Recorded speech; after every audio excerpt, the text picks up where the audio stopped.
एक ऐसी घटना जिसने ब्रिटिश कॉलोनियल रूल और ब्रिटिश कॉलोनियल रूल का डिस्क्रिमिनेशन, उनका रेसिज्म जो है उसको सामने लेके आया। और ये घटना बड़ी इंपॉर्टेंट है। उस घटना को कहा जाता है कोमागातु मारू इंसिडेंट, कोमागातु मारू या कोमागाटा मारू घटना। बड़ी इंपॉर्टेंट घटना है। अब अचानक से ये घटना चर्चा में क्यों आ गई, और उसके पीछे एक सिंगर है जिनका नाम है दलजीत दोसांझ। तो आप जानते होंगे दलजीत दोसांझ बहुत ही जाने माने सिंगर हैं भारत के। और इन्होंने रिसेंटली वैंकूवर, जो कनाडा के अंदर एक जगह है, वहाँ पर अपना एक शो किया। और उस शो को करने के दौरान वैंकूवर में जहाँ पर इनका शो हो रहा था, वहाँ से तकरीबन 2 किलोमीटर दूर 1914 में एक घटना हुई थी जिसको कहा गया कोमागातो मारू। और उसमें तकरीबन 350 से ज़्यादा सिख जो ट्रैवलर्स थे, सिख जो व्यापारी थे, वो लोग कनाडा पहुँचे हुए थे। और उनको वहाँ से कनाडा के वाटर्स से बाहर भगा के उनको वापस इंडिया भेजा गया। और ये तमाम घटना उस समय हुई जिसने ब्रिटिश कॉलोनियल रूल और उनका रेसिज्म जो था, उस रेसिज्म को सामने किया। तो इस घटना के बारे में जानेंगे। इंटरनेशनल लेवल पे बहुत चर्चा हो रही है इस घटना की।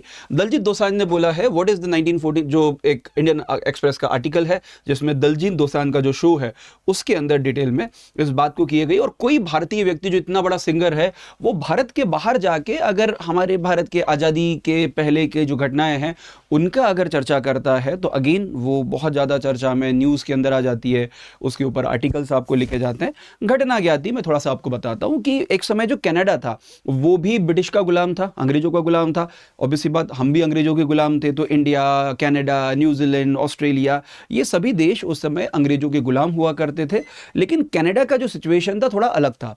कनाडा अमेरिका के, नॉर्थ अमेरिका के जस्ट ऊपर है, या यूएसए के जस्ट अपर साइड में था। तो वहाँ पर अंग्रेज़ों को सोशल इकोनॉमिक जो रिफॉर्म्स है वो रिफॉर्म्स करना पड़े, और कनाडा के लोगों को वो सब राइट्स देना पड़े जो राइट्स वो ब्रिटिश नागरिकों को देते थे, क्योंकि अमेरिका पास में था। तो वहाँ पर विकास या डेवलपमेंट भी उनको करना जरूरी था। अब इसी दौरान एक चीज़ होती है कि कई सारे जो इंडियंस है, स्पेशली इंडियन सिख है, वो यात्रा करने के लिए, या बोल सकते हैं कि वो लोग अपना बिजनेस करने के लिए, जॉब करने के लिए इंडिया से जाते थे कनाडा। अब कनाडा के अंदर नंबर ऑफ इंडियंस जो है, या स्पेशली सिख इंडियंस जो है, उनकी संख्या लगातार बढ़ती गई। और उसके कारण बहुत सारे इश्यूज क्रिएट होने लग गए। साथ ही उस समय वर्ल्ड वॉर वन, विश्व युद्ध वन, उस विश्व युद्ध वन की भी धीरे धीरे शुरुआत हो रही थी। उस समय इश्यूज क्रिएट आपको हो रहे थे। तो ड्यू टू दैट वहाँ पे वहाँ की जो गवर्नमेंट थी, उन्होंने एक ऑर्डर पास किया। और उस ऑर्डर में उन्होंने बोला कि कोई भी इंडियन व्यक्ति या कोई भी ऐसा व्यक्ति जो भारत से, कनाडा के बाहर से आ रहा है, वो पहली बार तो अगर फर्स्ट टाइम ट्रैवलर है, पहली बार अगर कनाडा आ रहा है, तो is not allowed to travel in the Canada. और दूसरा उन्होंने बोला कि अगर कोई इंडियन आ भी रहा है जिसने पहले भी यात्रा की है, तो उसका कंटिन्यूस ट्रैवल होना चाहिए। मतलब इंडिया से निकला और सीधा कनाडा पहुंचा या वैंकूवर आपको पहुंचा। अब कुछ लोग इस फैसले के खिलाफ चले गए कनाडा के सुप्रीम कोर्ट में, और वहाँ के सुप्रीम कोर्ट ने बोला कि नहीं, हम लोग 35 इंडियंस, 35 इंडियन हैं, उन 35 इंडियन को हम यहाँ पर आना अलाउ करते। तो वहाँ की सुप्रीम कोर्ट का वर्डिक्ट था, क्या वर्डिक्ट था कि 35 जो इंडियंस हैं, मुझे मेरा एक्चुअली पेन यहाँ मिल नहीं रहा है तो मैं हाथ से लिख देता हूँ। तो 35 जो इंडियंस हैं, उन 35 इंडियंस को वहाँ पर जो आना है वो अलाउ किया गया। अब जैसे ये घटना पहुँची कि 35 इंडियंस जो है आ सकते हैं, तो उसके कारण कई सारे जो यात्री थे, या कई सारे ऐसे लोग थे जो ट्रैवलर वगैरह हुआ, या बोल सकते हैं कि जो कॉन्ट्रैक्ट के ऊपर मजदूरों को सप्लाई करते थे, उन लोगों ने सोचा कि इससे अच्छा है कि अगर 35 को आने दे रहे हैं, तो 35 की जगह अगर 350 भी चले गए तो ये तो मना करेंगे नहीं। तो इन दैट केस हांगकांग के अंदर, हांगकांग उस समय जापान के अंदर हुआ करता, जापान के अंतर्गत हुआ करता था, वहाँ पर एक शिप जो है, एक शिप हायर की गई। और इस शिप का नाम क्या था? इस शिप का नाम था कोमागाता मारू। शिप का नाम ही कोमागाता मारू था। तो ये कोमागातो मारू नाम की एक जो शिप है, इस शिप को हायर किया जाता है। और हायर किसने किया? हायर किया था, उनका नाम था गुरदीत सिंह।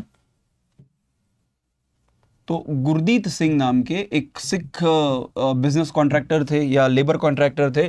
गुरदीत सिंह ने एक जो शिप है, उस शिप को आपको हायर किया, और शिप को हायर करके वो ले गए कहाँ पर? सीधा आपके कनाडा। ठीक है। तो शिप पहले हांगकांग से निकली, हांगकांग से निकल के वो इंडिया के कुछ एरियाज़ में आपको कोची वगैरह पे आपको आई, और वहाँ से और भी कई सारे कंट्रीज़ होते होते तकरीबन 376 यात्री, 376 यात्री जो है वो कनाडा की तरफ आपको निकलते हैं। उनसे पैसा भी आपको लिया गया, मनी वगैरह ली गई कि तुमको कनाडा चले जाके वहाँ पर बिजनेस व्यापार वगैरह आपको करवाएंगे। अब ये 376 में तकरीबन 350 के आसपास या 340 के आसपास जो है ये सिख यात्री थे। अभी जो शिप मैं बता रहा हूँ कोमागाता मारू, इस शिप को गुरु नानक शिप भी कहा जाता है। It is also called the Guru Nanak ship. अब ये शिप वहां से निकली और उस समय ये वहां से होते होते ये पहुंचती है वैंकूवर में। और जब तक वैंकूवर पहुंची तब तक क्या हुआ कि सुप्रीम कोर्ट का जो ऑर्डर था कि 35 इंडियंस को हम लोग अभी आने देंगे, ये जो डिसीजन था, इस डिसीजन को वहां की गवर्नमेंट ने चैलेंज किया और ये डिसीजन वहां की सुप्रीम कोर्ट ने रिवर्ट कर दिया, उसको अपहोल्ड कर दिया कि नहीं, अभी इंडियंस जो है वो डायरेक्टली यहां पर आपको नहीं आ सकते। अब ये लोग तो निकल चुके थे और ये जब निकले, और ये घटना तकरीबन मई 1914 की थी। तो घटना ये निकले कब? ये निकले मई 1914 में, मई 1914 में आपको निकले। और उसके बाद तकरीबन 1.5 महीने की यात्रा करके ये जुलाई 1914 को ये पहुंच जाते हैं कनाडा।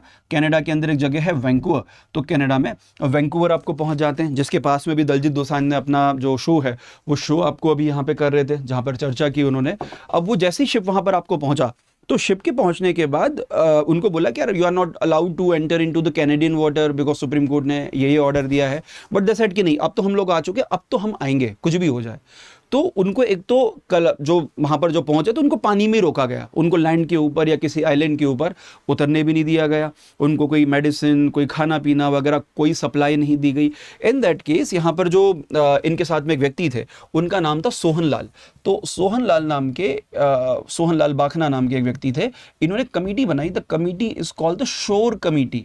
और इस शोर कमेटी ने क्या किया? शोर कमेटी ने तकरीबन वहां पर 20,000 कैनेडियन डॉलर जो है, 20,000 कैनेडियन डॉलर इतना पैसा इकट्ठा किया, और पैसा इकट्ठा करके वहाँ की सुप्रीम कोर्ट के अंदर जो केस है, सुप्रीम कोर्ट में केस आपको फाइल किया। लेकिन अंग्रेजों का टाइम था, इंडियन लोग वहाँ पर थे, कौन सुनने वाला था? उस शिप को फोर्सफुली वहाँ से वापस भगा दिया गया। अब जब कोई भी शिप वापस आती है तो ये था कि भाई जो हांगकांग से बैठा वो हांगकांग उतरेगा, कोई कोची से बैठा तो कोची उतरेगा, कोई अगर कलकत्ता से बैठा तो कलकत्ता आपको उतरेगा। It's very obvious. लेकिन उनको बोला नहीं, ये वापस जब शिप वापस आ रही थी, और मतलब ऑलमोस्ट जुलाई में आपको बताया, जुलाई में ये लोग वहाँ पे पहुंचे थे, और उसी समय वर्ल्ड वॉर 1 की स्टार्टिंग हो गई थी, प्रथम विश्व युद्ध की शुरुआत हो गई थी। एंड देन वो शिप जब वापस इंडिया की तरफ, या बोल सकते हैं कि अरेबियन, या बोल सकते हैं इंडियन ओशन की तरफ जब आ रही थी, तो उस शिप को वहां पर रोक के बोला गया कि नहीं, अब ये वापस जापान नहीं जाएगी, ये शिप डायरेक्टली जाएगी इंडिया। और शिप जहां से भी निकलती तो मतलब ऑलमोस्ट पूरा वाटर, पूरे एरिया ब्रिटिश के कैप्चर में थे या यूरोपियन लोगों के कैप्चर में थे, तो उस शिप को कहीं भी उसको डॉक नहीं करने दिया गया, मतलब उसको कभी लोगों को वहां पे उतरने नहीं दिया गया। तो वो लोग तकरीबन अगले 1.5 से 2 महीने कहां पर? शिप के ऊपर ही आपको रहे, और उनको फोर्सफुली सभी लोगों को कलकत्ता लाया गया। और कलकत्ता में एक पोर्ट है, उस पोर्ट का नाम है बजबज पोर्ट। क्या नाम है? बजबज पोर्ट।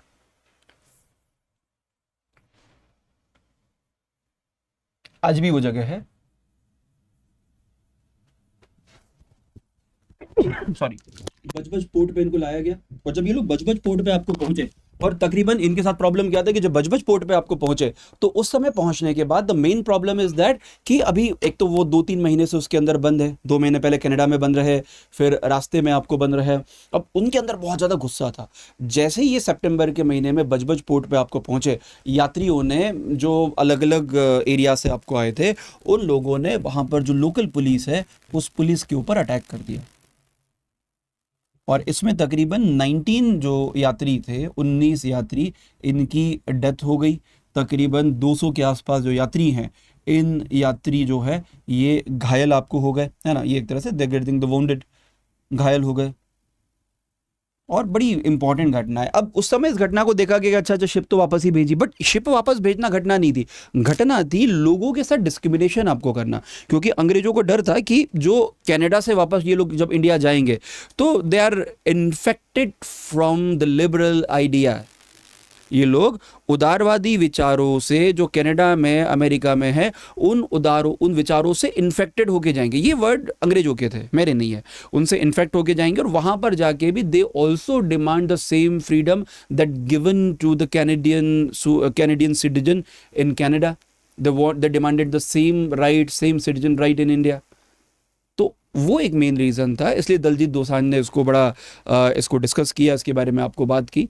तो बड़ी इंपॉर्टेंट घटना है भारतीय इतिहास की और आपको याद रखना चाहिए। खैर बाद में कनाडा की जो गवर्नमेंट थी, उस गवर्नमेंट ने इसको लेके अपोलॉजी भी आपको मांगी, लेकिन अब पछताए होत क्या जब चिड़िया चुग गई खेत। लेकिन फिर भी the oh the responsibility of the wrong doing, it's good thing कि आप कम से कम उसको मान रहे हो कि हाँ आपने गलत किया है। जैसे अंग्रेजों ने आज तक जलियांवाला बाग के लिए माफ़ी नहीं मांगी, उन्होंने खैर इस घटना के लिए माफ़ी जरूर आपको मांगी। तो ये था पूरा इंसिडेंट। और इस तरह के और वीडियोस आपको देखना है तो इस चैनल को सब्सक्राइब कीजिए।